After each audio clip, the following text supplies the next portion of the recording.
स्वागत है आप सभी का एक बार फिर से। आप देख रहे हैं ईटी मनी, बनो अपना फिनेंस मिनिस्टर। बढ़ते हैं अपने अगले सेगमेंट की ओर, जहां हमारे दर्शकों के सवालों का एक्सपर्ट्स भरोसेमंद उस पर सलाह देते हैं। दो बेहद खास मेहमान हमारे साथ जुड़ चुके हैं। हेमंत रुस्तगी साहब, सीईओ वाइज इन्वेस्ट से। हेमंत जी, बहुत बहुत स्वागत, हैप्पी न्यू ईयर। और अमोल जोशी साहब हैं, फाउंडर प्लान रूपी इन्वेस्टमेंट सर्विसेज से। अमोल, आपका भी बहुत बहुत स्वागत और नए साल की ढेर सारी शुभकामनाएं। और सबसे पहले जो सवाल है वो प्रदीप जी का है। प्रदीप हमारे साथ जुड़े हुए हैं। प्रदीप, पूछें अपना सवाल, और ये सवाल हेमंत सर आपके लिए। हाँ जी सर, नमस्कार। I have to ask. जी पूछें। आई हैव टू आस्क कि I have invested in about 9 funds, 20,000 each. The funds are DSP Top 100, DSP Small Cap, HDFC Top 100, HDFC Flexi Cap, Kotak Blue Chip, Nippon India Pharma, SBI Small Cap, SBI Blue Chip, and UTI Bond Fund. मेरे को ये I have already 6 to 8 years I have already passed. Now I want to know whether I should continue with these or I should shift to some other. My further investment period is around 5 years. ठीक है, बहुत ही स्पष्ट इनका सवाल। और Hemant sir, बाकी आपके पास जानकारियां इनकी हैं, क्या होगी इन्हें सलाह? देखिए, जैसा इन्होंने कहा प्रदीप जी ने कि इनके पास 6 या 8 साल हो गए इनको इन्वेस्ट करते हुए, और 5 साल है इनके पास। कुल मिला के आप देख सकते हैं कि 12-13 साल का टाइम होराइजन है। तो आई थिंक अच्छा डिसीजन रहा इक्विटी में इन्वेस्ट करने का as an asset class. But अगर मैं पोर्टफोलियो की बात करूं तो इनके पास टोटल इन्वेस्टमेंट, जैसा उन्होंने कहा कि 1,80,000 का इन्वेस्टमेंट है। इनके पास 9 फंड्स हैं। ब्रॉडली हालांकि मैं कहूँगा कि फंड्स अच्छे हैं, लेकिन मुझे लगता है कि पोर्टफोलियो में थोड़ी कंसोलिडेशन करने की ज़रूरत है, क्योंकि मुझे दिख रहा है कि एटलीस्ट 2 कैटेगरी जो है, स्पेशली जो लार्ज कैप है और जो स्मॉल कैप है, वहाँ पे ओवरलैपिंग है। मतलब इनके पास 4 लार्ज कैप फंड्स हैं, इनके पास 2 स्मॉल कैप फंड्स हैं, एक फ्लेक्सी कैप है, एक सेक्टर फंड है, एक बॉन्ड फंड है। तो मुझे लगता है कि थोड़ा कंसोलिडेशन कीजिए। तो मैं ये कहूँगा कि कुछ फंड यहाँ पे कम कीजिए आप, क्योंकि उससे फ़ायदा क्या होता है कि देखिए, जब आप एक ही जैसे फंड होंगे आपके पोर्टफोलियो में, तो फिर जब जो भी मार्केट का जो रिएक्शन है उन फंड्स के ऊपर, सब में एक मिलेगा। तो ये मान के चलना कि हमारे पास ज़्यादा फंड है तो हमें डाइवर्सिफिकेशन ज़्यादा है, शायद वो सोचना ठीक नहीं होगा, क्योंकि सबका रिएक्शन जो है एक जैसा होगा। तो अगर हम यहाँ पे बात करें, जैसे मैंने कहा कि इनके पास 4 लार्ज कैप फंड है, तो डीएसपी टॉप 100 और एसबीआई ब्लू चिप, मुझे लगता है वहाँ पे ये अपनी जो इन्वेस्टमेंट के बारे में सोचें। और फिर उन्होंने कहा कि 2, जैसे मैंने कहा, 2 स्मॉल कैप फंड है इनके पास, वहाँ भी निपॉन स्मॉल कैप और एसबीआई स्मॉल कैप। तो मैं चाहूँगा कि एसबीआई स्मॉल कैप के अंदर अपनी इन्वेस्टमेंट को ये बदलें। इसके अलावा इनके पास फार्मा फंड है। देखिए, सेक्टर फंड में क्या होता है कि हालांकि पोटेंशियल अच्छा रहता है। फार्मा ने अलग अलग समय पे अच्छी परफॉर्मेंस की है, बट पिछले कुछ समय से देखें तो उसकी परफॉर्मेंस थोड़ी डिसअपॉइंटिंग है। और यही एक इशू होता है जब आप एक सेक्टर फंड में इन्वेस्ट करते हैं। तो मुझे लगता है कि उनको वहां से बाहर आना चाहिए। और जब 13 साल के लिए इन्वेस्ट करें तो फिर वहां पे बॉन्ड फंड मुझे लगता नहीं कि उसका बहुत ज्यादा रोल है। तो ये फंड्स, मैं चाहूंगा कि इस फंड से आप बाहर निकलिए। और इसकी जगह पे 2 फंड मैं आपको दे रहा हूँ। Basically ICICI Pru large and mid cap, काफ़ी अच्छा क्वालिटी फंड है, जैसा कि नाम से पता चलता है। ये लार्ज और मिड के दोनों के कॉम्बिनेशन में इन्वेस्ट करते हैं। और साथ ही जो कोटक इमर्जिंग फंड है, क्योंकि आपके पोर्टफोलियो में एक मिड कैप मुझे लगता है कि उसकी कमी है। तो ये अगर आप चेंजेस करें और अपने इन्वेस्टमेंट में बने रहें, उसको मॉनिटर करते रहें अगले 5 साल में, तो आपको डेफिनेटली देखेंगे कि मॉनिटर करना आसान होगा और उसकी जो परफॉर्मेंस है पोर्टफोलियो की, क्योंकि ये पोर्टफोलियो अच्छा बैलेंस बन जाएगा, परफॉर्मेंस भी आपकी सुधर जाएगी। उम्मीद है प्रदीप जी आपको आपके सवालों का जवाब मिल गया होगा। कोई और क्वेरी है तो बोलें आप। अभी नहीं है sir, thank you very much. बहुत बहुत शुक्रिया हमसे जुड़ने के लिए। और बढ़ते हैं आगे। डॉक्टर आदित्य हमारे साथ इस वक्त जुड़े हुए हैं। अमोल जी, आपके लिए इनका सवाल है। डॉक्टर आदित्य, पूछें अपना सवाल। हाँ जी, good evening sir. Very good evening sir, एक मेरा सवाल है कि मेरा equity to debt ratio 70-30 and I am investing 50,000 in NPS every year. मेरा क्वेरी ये है कि can I switch to the aggressive choice from NPS to the from the moderate option. दूसरा मेरा एक सवाल था कि डेट एलोकेशन में TPS and ICICI dynamic bond, तो मुझे डेट एलोकेशन के लिए कंजर्वेटिव। जी आदित्य जी, आपकी आवाज़ थोड़ी सी ब्रेक हो रही है। हालांकि आपकी डिटेल्स मैं उम्मीद करता हूं कि अमोल सर के पास हो। अमोल सर, क्या होगी इन्हें सलाह? पहला सवाल तो समझ में आया। यहाँ पर ये एनपीएस से में एग्रेसिव मोड पर स्विच करें या ना करें ये पूछ रहे हैं, और बाकी जो डिटेल्स हैं आपके पास होंगी, इन्हें आप बताएं क्या करना चाहिए। जी बिल्कुल सही बात है। इनकी आवाज चूंकि थोड़ी बहुत कट रही थी, लेकिन धन्यवाद आपका पहले भी हमारे साथ डिटेल्स शेयर करने के लिए। डॉक्टर आदित्य ने ये भी बताया है इस फोन कॉल पे कि उनका इक्विटी टू डेट रेशियो 70-30 है, और एट द सेम टाइम उन्होंने अपनी रिस्क प्रोफाइल का भी हमें जानकारी दी है। उनकी रिस्क प्रोफाइल ये कहते हैं एग्रेसिव है। करंट एज इनकी 31 ईयर्स है और इनका 10 साल का होराइजन है। अगर मैं ये सारा इंफॉर्मेशन एनालाइज करके एक बात बताऊं तो एनपीएस का पहला सवाल आंसर मेरे मन में बहुत ही क्लियर है। आप मॉडरेट ऑप्शन से एनपीएस के एग्रेसिव ऑप्शन में जरूर स्विच करते हैं। आपकी एज भी यंग है, आपका एक सेविंग रेशियो भी हायर है, और मैं आशा करता हूं कि आपने प्रॉपरली रिस्क अपना इवेल्युएट करके अपना एग्रेसिव बताया है हमें। रिस्क प्रोफाइल एग्रेसिव होने की जानकारी हमें दी है। अगर ऐसा है तो आप एनपीएस में जरूर मॉडरेट से एग्रेसिव में आप प्लान में स्विच करते हैं या कर सकते हैं। यह तो हुई पहली बात। दूसरा डॉक्टर आदित्य आपका ये सवाल है कि आपके पास एक एग्जिस्टिंग फंड है आईसीआईसीआई डायनेमिक बॉन्ड फंड, और आपका डेट एलोकेशन एफडी, पीपीएफ और सेविंग अकाउंट में आपके कुछ फंड्स रहते हैं। इसके चलते आपका सवाल यह है कि दूसरा मैं एडिशनल डेट एलोकेशन मैं कोई दूसरे डेट फंड में करूं, या मैं इक्विटी हाइब्रिड फंड में या कंजर्वेटिव हाइब्रिड फंड में मैं अपना अलग एलोकेशन करूं। डॉक्टर आदित्य, मेरी यहाँ पे ये सलाह रहेगी कि आप इक्विटी और डेट काफी अच्छा आपने 70-30 रेशियो भी मेंटेन किया है, और डेट में आप एक अच्छे टैक्स एफिशिएंट पीपीएफ जैसे प्रोडक्ट में अपना एलोकेशन करते हैं। मेरी सलाह ये रहेगी कि आप कृपया कंजर्वेटिव डेट या कंजर्वेटिव हाइब्रिड फंड में ना जाके दूसरा डेट फंड सिलेक्ट करें, और आईसीआईसीआई डायनेमिक बॉन्ड आपके पास ऑलरेडी है। मेरी सलाह ये रहेगी जो दूसरा डेट फंड आपका रहेगा, आप एक टारगेट मैच्योरिटी डेट फंड, आपने ये भी बताया कि आपका more than 3 years maturity, more than 3 years आपका इन्वेस्टमेंट होराइजन है। सो 2026-27 में मैच्योर होने वाले कई टारगेट मैच्योरिटी फंड्स है, और उसमें एक अच्छी बात यह भी है कि वो highest credit quality date papers में इन्वेस्ट करते हैं। तो आप दूसरा फंड टारगेट मैच्योरिटी फंड में से सिलेक्ट कर सकते हैं, या कोई एक रोल डाउन स्ट्रेटेजी होती है डेट फंड्स में, आप इसका भी एक चुनाव कर सकते हैं instead of opting for a conservative hybrid fund for your additional date fund allocation. उम्मीद है आपको आदित्य ये आपको सलाह मिल गई होगी, और आपके जो भी सवाल हैं उनका समाधान आपको मिला होगा। अगले कॉलर की ओर बढ़ते हैं। विक्रम हरिपाल हैं जमशेदपुर से। विक्रम का सवाल हेमंत सर आपके लिए है। विक्रम, पूछें अपना सवाल। सर नमस्कार। हेलो जी जी जी सर, मेरा सवाल है कि मैं फर्स्ट टाइम एसआईपी करना चाहता हूं, तो मुझे बेस्ट 4 या 5 ऐसे फंड हो जी, ये बताएं ताकि मैं उस पर एसआईपी। ठीक है, तो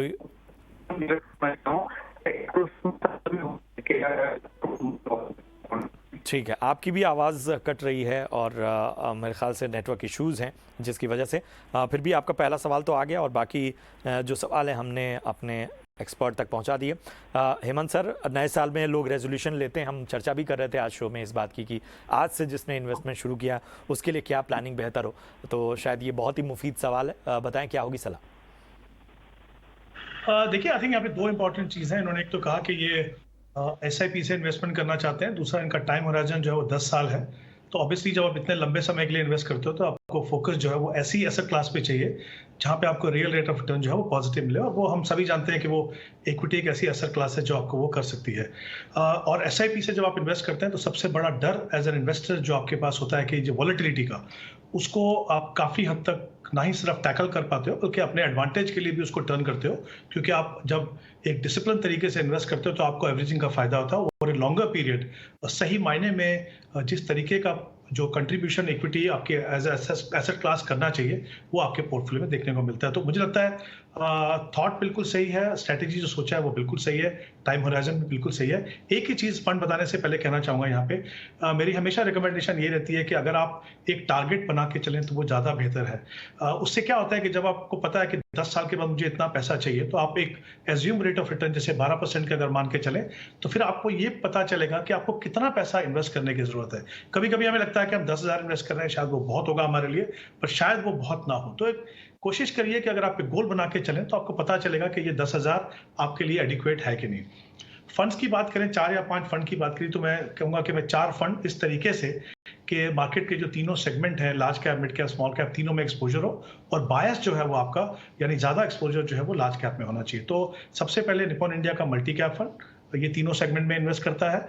उसके बाद एक mid cap fund, Kotak emerging equity fund, जिसका मैंने जिक्र पहले भी किया, और उसके बाद 2 large and mid cap category, उसमें से एक की मैंने पहले भी बात किया, ऐसे है Pru large and mid cap, और दूसरा है HDFC large and mid cap. ये 4 फंड में आप इन्वेस्ट कीजिए, और क्योंकि ये पोर्टफोलियो काफी वेल बैलेंस बनेगा, आगे जाके अगर आप अपनी इन्वेस्टमेंट को बढ़ाना चाहें तो इन्हीं फंड्स में अपने पैसे को बढ़ाइए। लेकिन एक चीज़ और ध्यान रखिए कि आप शुरुआत इन फंड से कर रहे हैं, इसका मतलब ये नहीं है कि ये फंड हमेशा आगे अच्छा करता रहेंगे। थोड़ा सा ध्यान रखिए, जब भी आपको लगे कि ओवर स्लाइटली लॉन्गर पीरियड किसी भी परफॉर्मेंस जो है वो अगर थोड़ी स्लिप हो रही है, तो फिर चेंज करने के लिए भी तैयार रहिए। तो कुछ चीज़ों का ध्यान रखिए। आई थिंक SIP एक बहुत ही अच्छा तरीका है अपनी वेल्थ क्रिएशन करने के लिए।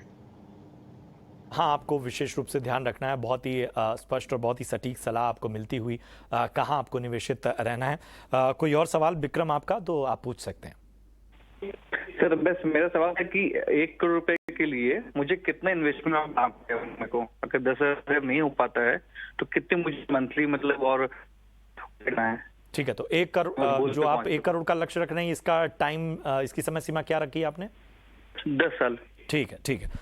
हेमंत सर, क्या होगी सलाह इनको? देखिए, अगर ब्रॉडली मैं आपको बता सकता हूँ कि अगर मान लीजिए आप 12,000 रुपये इन्वेस्ट करते हैं 20 साल तक, तो आपको 1 करोड़ मिलेगा। क्योंकि आपका समय 10 साल है, तो जाहिर सी बात है आपको कम से कम 25 या 30,000 रुपये इन्वेस्ट करने होंगे, क्योंकि समय आपके पास कम है। लेकिन एक बार ध्यान रखिए कि 10 साल के बाद जब भी आप 5-5 साल का अपना टाइम होराइजन बढ़ाते हैं, तो आपका पैसा वहां से डबल होता है। तो अगर आप थोड़ा समय ज़्यादा दे सके, अगर आपका पैसा नहीं है उतना इन्वेस्ट करने के लिए, तो वो भी एक तरीका है जिससे आप अपने लक्ष्य तक पहुँच सकते हैं। तो स्पष्ट सलाह आपको विक्रम मिलती हुई। अगले जो कॉलर हैं उनकी ओर हम बढ़ते हैं, और स्वप्निल सौरभ हैं हमारे साथ, और अमोल सर इनका सवाल आपके लिए है। स्वप्निल, पूछें अपना सवाल। Good evening sir. evening. सबसे पहले तो मैं आपके शो का रेगुलर व्यूअर हूँ, और आपका शो बहुत अच्छा और इन्फॉर्मेटिव लगता है। सर मेरा क्वेश्चन है कि मैं 26 इयर्स का हूँ और मेरा होराइजन लॉन्ग टर्म है। मैंने करेंटली 33,000 पर मंथ का SIP कर रखा है, और जिसमें से 6 म्यूचुअल फंड है जिसमें मैं एक्टिवली SIP करता हूँ। पराग पारिक का flexi 10K, axis blue chip 8,000, DSP mid cap 7,000, Nippon India का स्मॉल कैप 5,000, और HSBC small cap 1,000, and Motilal Oswal S&P 500 2,000। तो सर मैंने अपने कुछ गोल्स सेट किए हैं। अभी तो मुश्किल है क्योंकि मैं अनमैरिड हूँ, बट कुछ कॉमन गोल्स हैं जो कि मैंने इन्फ्लेशन के हिसाब से सेट किए हैं। मैं अपने करंट SIP को बाई टोटल 32,000 पर मंथ से इंक्रीज करना चाहता हूँ। दैट इज 65,000 पर मंथ मैं अपना SIP करना चाहता हूँ। तो मेरे गोल्स के अकॉर्डिंग और मेरे पोर्टफोलियो के अकॉर्डिंग सर प्लीज इसे करेक्ट करिए और रिकमेंड करिए कि क्या मैं इसमें ऐड कर सकता हूँ या इम्प्रूव कर सकता हूँ। बिल्कुल। स्वप्निल, एक सवाल और है मेरा। ये जो आप लिमिट बढ़ा रहे हैं अपनी SIP की, ये इसके लिए कोई निश्चित डेट सेलेक्ट किया, या आप अभी से इसको अप्लाई करना चाहते हैं? इसे मैं रिकमेंडेशन के बाद नेक्स्ट मंथ से कर दूंगा। ठीक है, ठीक है, ठीक है, ठीक है। अमोल सर, क्या होगी इन्हें सलाह? सबसे पहले तो मैं आपको इस बात की बधाई देना चाहूंगा कि आप 26 ईयर के हैं, और इस एज में और इसके भी पहले आपने SIP के द्वारा इन्वेस्टमेंट करना शुरू कर दिया। तो ये बहुत ही अच्छी बात है कि आप बहुत ही शुरुआत से अपने अर्निंग करियर में जल्द से जल्द आपने इन्वेस्टमेंट शुरू की है। आपकी कुछ ज्यादा जानकारी भी हमारे पास आपने जो पहले शेयर की है, आपका एग्जिस्टिंग कॉर्पस जो है वो आपके 33,000 रुपीज एसआईपी के हिसाब से आपका एग्जिस्टिंग कॉर्पस लगभग 7,80,000 का है। और आपके जो फाइनेंशियल गोल्स है, इसमें आपका मैरिज एक्सपेंसेस का गोल है, कार का गोल है, हाउस का गोल है और एक रिटायरमेंट का गोल है। स्वप्निल जी, अगर आप मुझे सुन पा रहे हैं, ये क्या आपने सही नंबर दिया है? 30 साल बाद आपको लगभग 30 करोड़ रुपया रिटायरमेंट के लिए आप जमा करना चाहते हैं, क्या मैं सही पढ़ रहा हूँ? ये 30 करोड़ है? यस सर, ये इन्फ्लेशन के हिसाब से मैंने इसको एडजस्ट करने की कोशिश किया है। बिल्कुल सही बात है। इन्फ्लेशन ध्यान में रखते हुए आपको सारे एक्सपेंसेस का प्लान उस हिसाब से ही करना पड़ेगा। लेकिन स्वप्निल जी, मेरी ये सलाह रहेगी, ये एक बार आप नंबर से फिर से वर्कआउट करें। एक कोई अच्छा एक कॉमनली अवेलेबल कैलकुलेटर, सेबी की वेबसाइट पे भी कैलकुलेटर्स अभी सेबी ने अपलोड किए हैं, बिल्कुल लास्ट वीक की बात है, या कोई एक प्रोफेशनल सलाह ले। मेरे हिसाब से ये टारगेट आपकी एग्जिस्टिंग लाइफस्टाइल के हिसाब से 30 करोड़ का टारगेट काफी ज्यादा हो सकता है। लेकिन चूंकि आपने बताया है आपका टारगेट है, तो सबसे पहले मैं नंबर्स की बात करूं। अगर आपका एग्जिस्टिंग 7.8 लाख रुपीस लमसम और 65,000 का आपका जो एसआईपी है, आपके एज के अनुसार आप ये एसआईपी लगभग 30 साल भी अगर चलाते हैं और आप इसमें प्योर इक्विटी का 12% सीएजीआर अगर ध्यान में रखते हैं, फिर भी आपका कॉर्पस लगभग 22 करोड़ रुपए एक्यूमुलेट होगा आपकी रिटायरमेंट के लगभग उस समय के दौरान। 22 करोड़ बहुत ही बड़ी राशि होती है, अच्छी मात्रा है ये, लेकिन आपके गोल के हिसाब से ये कम पड़ती है। सो आई विल रिपीट, एक बार अपने नंबर्स फिर से वर्कआउट करें। ये 22 करोड़ पूरा 22 करोड़ भी नहीं होगा, क्योंकि बीच में आपके मैरिज एक्सपेंसेस, कार और हाउस का भी एक गोल है। इसमें ये 3 गोल्स है, जिसकी वजह से आप इसमें से राशि विड्रॉ करते रहेंगे, तो ये 22 करोड़ पूरा नहीं होगा। अभी आते हैं स्कीम्स की तरफ। स्कीम्स आपने जो बताई है, मेरे हिसाब से जो एडिशनल आपको 32,000 रुपीज डिप्लॉय करना है, इसका मैंने एक ब्रेकअप आपके लिए तैयार किया है। आपकी एग्जिस्टिंग स्कीम्स में से काफी अच्छी स्कीम्स है। पराग पारिक फ्लेक्सी कैप आप 10,000 रुपीज से 15,000 इंक्रीज कर सकते हैं। एक्सिस ब्लू चिप को आप बढ़ा के 10,000 कर दीजिए। डीएसपी मिड कैप को आप बढ़ा के 15,000 कर सकते हैं। यहाँ पे मैं एक बोलना चाहूंगा कि आपका 30 साल का होराइजन है, तो मिड कैप और स्मॉल कैप में यहाँ पे हमने एक्सपोजर आपका बढ़ाने की कोशिश की है। आपके पास 2 स्मॉल कैप फंड है, उसको आप कंसोलिडेट करके निपॉन स्मॉल कैप में 15,000 का एसआईपी कर सकते हैं। और फिर से एक बात की बधाई कि आपने इंटरनेशनल डाइवर्सिफिकेशन भी एक किया है S&P 500 इंडेक्स फंड में। वो एसआईपी आप 2,000 रुपीज से इंक्रीज करके लगभग 8 से 10,000 कर सकते हैं। ये सब करने के बाद में आप का ये portfolio regular rebalancing, once in a year, once in couple of years, आप एक पीयर ग्रुप के साथ कंपेयर करके ये एसआईपी की सारी जो स्कीम्स है, इसके ऊपर आप अच्छे से वॉच रख के अपना ये portfolio bit by bit develop कर सकते हैं। एक बार रिटायरमेंट के नंबर्स आप जरूर वर्कआउट करें, रीवर्क करें, ये मेरी आपसे सलाह है। कोई और सवाल स्वप्निल, आपकी कोई और शंका? नहीं सर, आपने बहुत अच्छा सजेशन दिया। मैं एक बार सेबी के कैलकुलेटर से उसको रीवैलिडेट कर लूंगा रिटायरमेंट्स के नंबर्स को। बिल्कुल बिल्कुल बिल्कुल।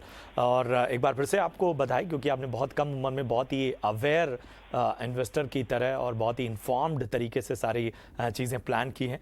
तो आपको आगे के लिए भी ढेर सारी शुभकामनाएं। चलिए अगले जो कॉलर हैं उनकी ओर बढ़ते हैं। उनका नाम है धनेश विजय, अहमदाबाद से हैं। धनेश का सवाल हेमंत सर आपके लिए है।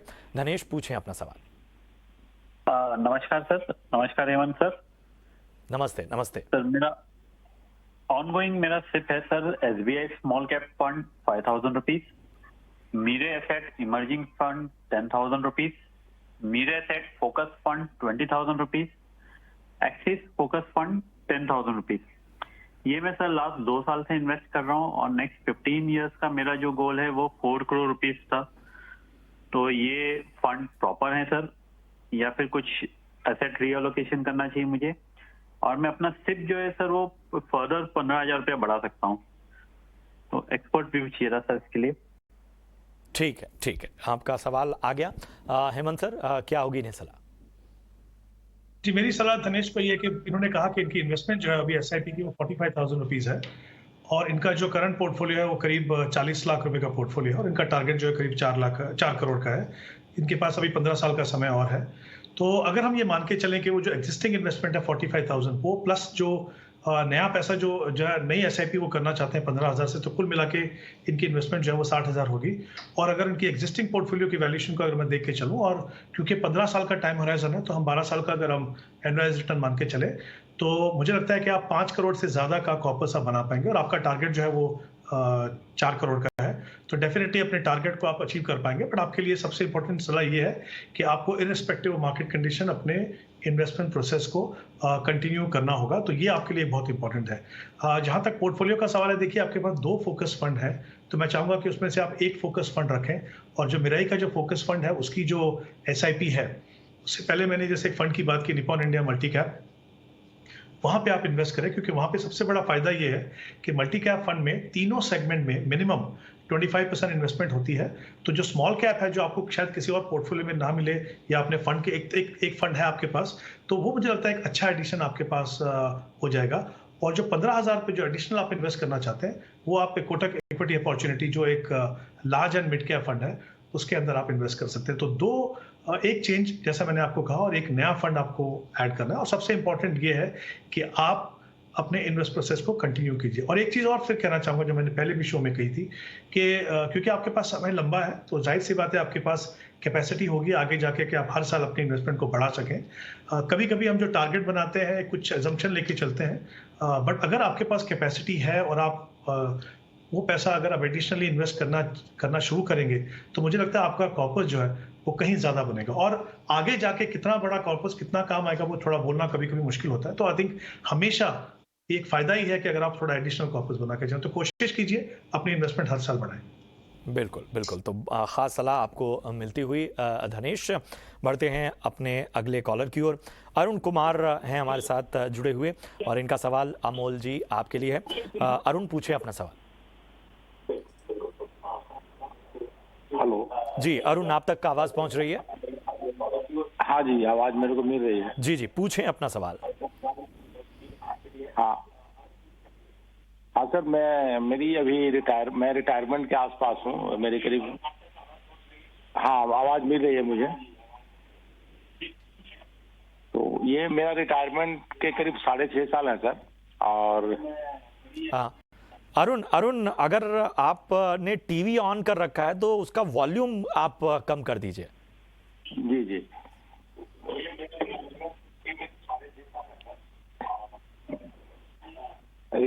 जी जी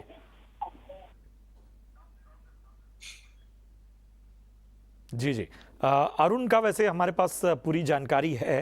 अमोल जी, क्या होगी अरुण को सलाह? जी अरुण कुमार जी, इन जैसा कि इन्होंने अभी हमने इनको सुना, लगभग 6-6.5 साल इनके रिटायरमेंट के बचे हैं। अरुण जी, आपका एनपीएस में हर महीने 10,000 रुपए का कंट्रीब्यूशन है, और एग्जिस्टिंग एनपीएस कॉर्पस आपका 14 लाख रुपए है। इसके अलावा आप प्रोविडेंट फंड में भी आपका हर महीना 27,000 रुपए का कंट्रीब्यूशन होता है, और आपका 20 लाख रुपए का एग्जिस्टिंग कॉर्पस है। इसके अलावा आपके 4 एसआईपीज है। Kotak emerging equities 1,500 rupees per month, Birla Sun Life flexi cap fund 2,000 rupees per month, HDFC small cap fund 2,000 rupees per month, और आईसीआईसीआई प्रूडेंशियल मल्टी कैप 25,000 रुपए, जो जानकारी हमारे पास है। और आपका सवाल यह है कि आपको रिटायरमेंट के लिए 1.5 करोड़ रुपए की राशि चाहिए, तो इसमें हमारी सलाह या नंबर्स कैसे रहेंगे? सबसे पहले नंबर्स वर्कआउट करते हैं। आपके एसआईपीज जो है वो एसआईपी लगभग आपके 30,000 के आसपास होते हैं। एट द सेम टाइम आपका प्रोविडेंट फंड और एनपीएस जो है वो 37,000 रुपीज, मतलब एसआईपी से ज्यादा राशि आपकी इन conservative debt mostly debt asset classes में जाती है। अगर मैं एग्जिस्टिंग पोर्टफोलियो 14 लाख और 20 लाख, लगभग आपका 34 लाख रुपीज और 37,000 रुपीज का जो कंजर्वेटिव पोर्टफोलियो, ये 7.5% के सीएजीआर से अगर ग्रो करता है अगले 6 साल के लिए, आपका इसमें से 74 लाख रुपए का आपका इसमें से कॉर्पस बन सकता है। ये तो हुई आपकी पहली राशि, जो डेट या कंजर्वेटिव एलोकेशन जिसको मैं कहूंगा। दूसरा, आपका जो 30,500 रुपए का लगभग एसआईपी जा रहा है, अगले 6 साल में ये एसआईपी की राशि 12% का सीएजीआर अगर जनरेट करती है, तो इसमें से लगभग आपका 24 लाख रुपए का कॉर्पस हो जाएगा। 74 लाख रुपए, 24 लाख रुपए, आपका लगभग 1 करोड़ से थोड़ा बहुत कम की राशि आप जमा कर सकते हैं अगले 6 साल में, अगर आप अपना existing pattern, investment pattern continue करें तो। ये आपके 1.5 करोड़ रुपए रिक्वायरमेंट से कम है, तो इसमें 2 ही चीजें हो सकती है। या तो आप अपना रिटायरमेंट का जो नंबर है उसको फिर से रीवर्कआउट करें, रीवर्क करें, उसके ऊपर फिर से काम करें और देखें कि कहाँ पे कैसे नंबर्स पैन आउट होते हैं। और अगर आपके पास ज्यादा राशि अगर आप नहीं बढ़ा सकते तो आपको ये रिटायरमेंट कॉर्पस की एक्सपेक्टेशन स्केल डाउन करनी पड़ेगी। अगर आपके पास सुविधा है, आप राशि बढ़ा सकते हैं, तो आपको लगभग ये 50 लाख रुपए की गैप फुलफिल करने के लिए आपको हर महीना 50,000 रुपए का एडिशनल एसआईपी करना पड़ेगा। आपका पीपीएफ, एनपीएस और एग्जिस्टिंग एसआईपी की जो राशि है उससे अधिक राशि लगभग 50,000 रुपीज आप करते हैं, और ये भी अगर 50,000 रुपीज आपको 12% सीएजीआर देता है, तो अगले 6 साल में ये 50 लाख रुपीज का कॉर्पस होकर आपका टोटल 1.5 करोड़ का रिक्वायरमेंट कंप्लीट हो सकता है। देगी आपको सलाह, और समय हो चुका है, और बहुत बहुत शुक्रिया करेंगे अमोल सर आपका। इसके साथ ही हेमंत सर आपका भी बहुत बहुत धन्यवाद। एक्सपर्ट्स के तौर पर आपने बहुत ही विस्तार से सलाह दी और लोगों का मार्गदर्शन किया। बहुत बहुत शुक्रिया शो में जुड़ने के लिए। और इसी के साथ ईटी मनी बनो अपना फाइनेंस मिनिस्टर में आज के लिए इतना ही। दीजिए इजाज़त, आप देखते रहिए ईटी नाउ स्वदेश। नमस्कार।